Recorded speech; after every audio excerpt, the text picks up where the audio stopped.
ривояти як духтари камбағал. ман санам 17 солам, падар надорам.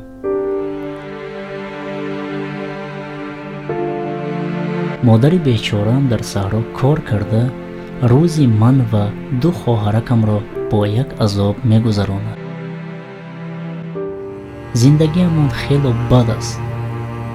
духтари аълохон будам, вале 3 сол пеш мактабро тарк кардам.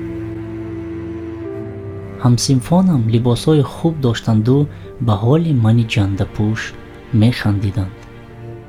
дар танаффуси калон онҳо ба ошхона даромада хӯрок мехӯрданд. ман бо даҳони воз мемондам. пули китоб ва дигар лавозимоти мактабро дода наметавонистам.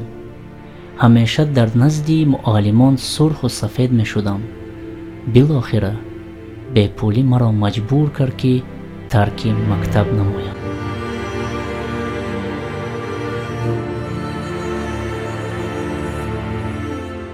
камбағалӣ айб нест мегӯянд, вале ин гап сафсата ва дурӯғ аст.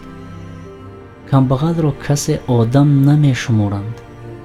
дар ин замон саг қадр дорад, вале одами камбағал не. ин ҳикмати талх аст. инсоф, мурувват, дасти афтодаро гирифтан калимаву ибораҳои зебоянд, вале дар асл вуҷуд надоранд. имону инсоф афсонаи беш нест. ин гапҳоро барои фиреб кардани мардуми камбағал бофта баровардаанд. инро ман аз таҷрибаи талхи зиндагии худам мегӯям. худованд ба ман ҳусну ҷамоли зебо додааст. бачаҳои ҳамсоя ва ҳатто падаронашон ба ман бо чашми шаҳват назар карда гап мепартоянд. ҳатто як ҳоҷии ҳамдеҳа ҳамон ки 5 вақт намозашро дар масҷид мегузорад, ошкоро ба ман пешниҳод кард ки агар як бор ба оғӯшаш дароям, сару либос харида медиҳад. ҳамин қадар имон дорад. ҳамин қадар худоро мешиносад.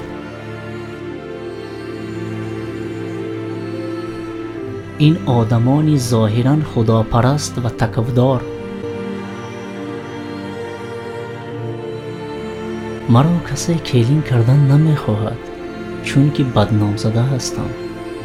ҳамсояҳои худозадаамон вақте диданд ки дасташон ба домани мани камбағал намерасад, бо тӯҳмату тамғаи фоҳишаро ба ман часпонидаанд. худо шоҳид аст ки ҳама гапҳои ин одамони беимон дурӯғ тӯҳмат аст. вале касе ба ман бовар намекунад. масҷиди деҳаи мо хонаи худо не, ғайбатхона гаштааст. барои ибодат ба хонаи худо рафта, то як поси шаб зани духтари мардумро ғайбат карда мешинанд. пеши худ аҳд кардам ки зани ягон маймун ё албаста мешавам, вале зани чунин мардони номард не. дилам аз одаму олам мондааст. баъзан шайтон васваса мекунад ки эй духтар, баро рав, бо ҷавонони пулдор кайфу сафо кун, беҳтарин либосҳоро мепӯшӣ, гули хӯрокатро мехӯрӣ ва роҳати зиндагиро мебинӣ. аммо боз гиребони тавба медорам, чунки аз худо шарм медорам. аз расвогии рӯзи қиёмат метарсам. шабҳо бо модару хоҳараконамон дарро қулф карда хоб меравем, то ягон марди бехудо ба хонаамон зада надарояд. аслан ин дар қудрати моро ҳафз кардан надорад, зеро чунин фарсуда аст ки бо як мушт пора пора мешаванд. аммо ёри мискину бечорагон худост. мо ҳар шаб тақдири худро ба дасти худованд супорида бо бистарӣ хоб медорем. ростӣ ин зиндагии сагона ба дилам задааст. мехостам худкушӣ кунам, вале як роҳгузар маро наҷот дод. як марди бегона бори нахуст маро духтарам, гуфта модарамро хоҳарам امیدت را از خدا نکن. خداوند مهربان است گویان چونین نصیحت ها کرد که در عمرم از کسی نشنیده بودم.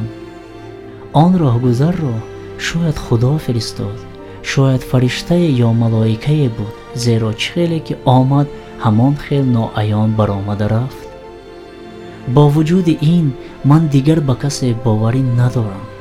به نظرم چنین می نماید که از آدم دیده حیوان وحشی‌تر در تمام دنیا نیست.